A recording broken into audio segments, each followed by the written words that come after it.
Assalamualaikum warahmatullahi wabarakatuh. Kami dari kelompok 4C, mata kuliah Pendidikan Pancasila kelas akuntansi C, dengan anggota yang pertama Alia Sabita dengan nomor NPM 213403098. Yang kedua Aura Anjani Nurizki dengan nomor NPM 213403049. Yang ketiga Muhammad Adam Aptiansyah dengan nomor NPM 213403503. Yang keempat Jordan Valery Luisen dengan nomor NPM 213403186. Yang kelima Salma Maisa Kamila dengan nomor NPM 213403137. Dan yang keenam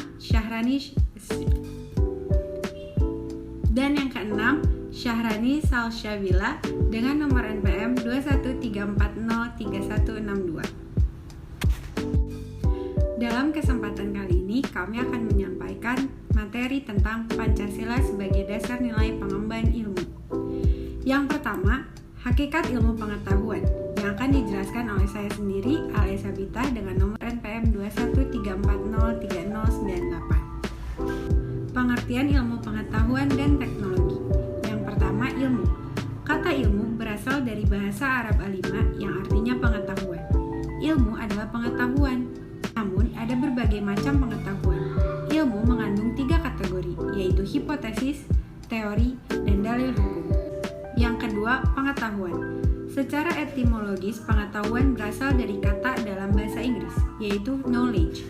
Dalam Encyclopedia of Philosophy dijelaskan bahwa definisi pengetahuan adalah kepercayaan yang benar. Yang ketiga, perbedaan ilmu dan pengetahuan. Pada dasarnya, pengetahuan berbeda dengan ilmu. Perbedaannya itu terlihat dari sifat sistematisnya dan cara memperolehnya. Ilmu itu adalah sebuah pengetahuan yang berobjek, bersistem, bermetode, dan bersifat universal. Setiap ilmu pasti adalah pengetahuan, namun tidak semua pengetahuan itu ilmu. Assalamualaikum warahmatullahi wabarakatuh. Perkenalkan, nama saya Aura Anjani Nurizki dengan NPM 213403049. Di sini saya akan menjelaskan tentang Pancasila sebagai dasar ilmu pengetahuan dan teknologi.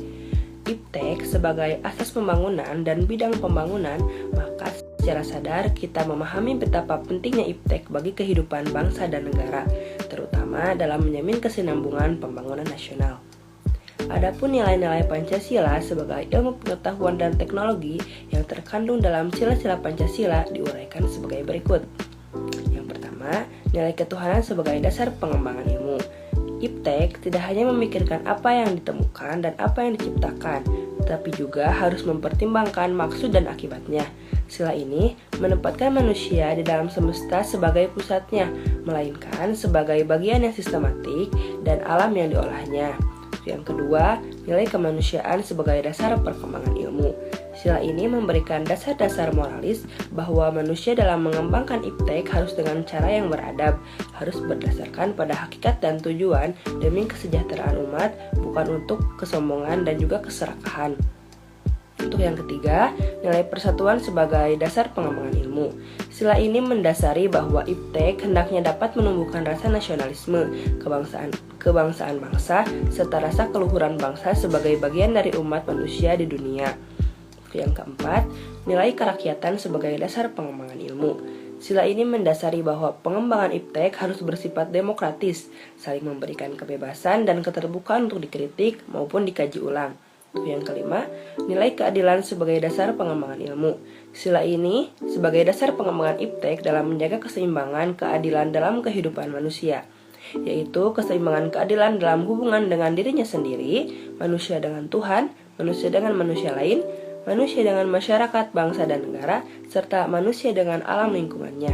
Sekian dari saya. Wassalamualaikum warahmatullahi wabarakatuh. Ya, selanjutnya tentang perkembangan IPTEK. Sebelumnya saya akan memperkenalkan diri terlebih dahulu. Nama saya Muhammad Adam Aptiansyah dengan NPM 213403503. Perkembangan IPTEK dimulai dari zaman pra-Yunani kuno.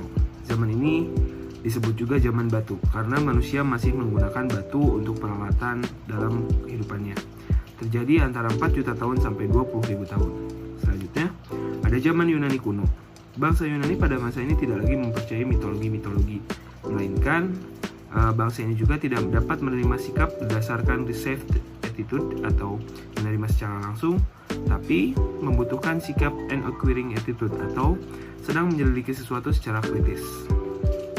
Selanjutnya ada zaman abad pertengahan. Pada masa ini hampir semua aktivitas ilmiah terkait aktivitas keagamaan dan lain-lain, sehingga semboyan yang berlaku pada masa ini adalah Achilla de Alogia atau abdi agama. Yang selanjutnya ada zaman Renaissance atau zaman peralihan ketika kebudayaan abad pertengahan mulai berubah menjadi suatu kebudayaan modern. Ilmu pengetahuan yang semakin berkembang maju inilah pada masa ini adalah ilmu astronomi. Lalu ada zaman modern.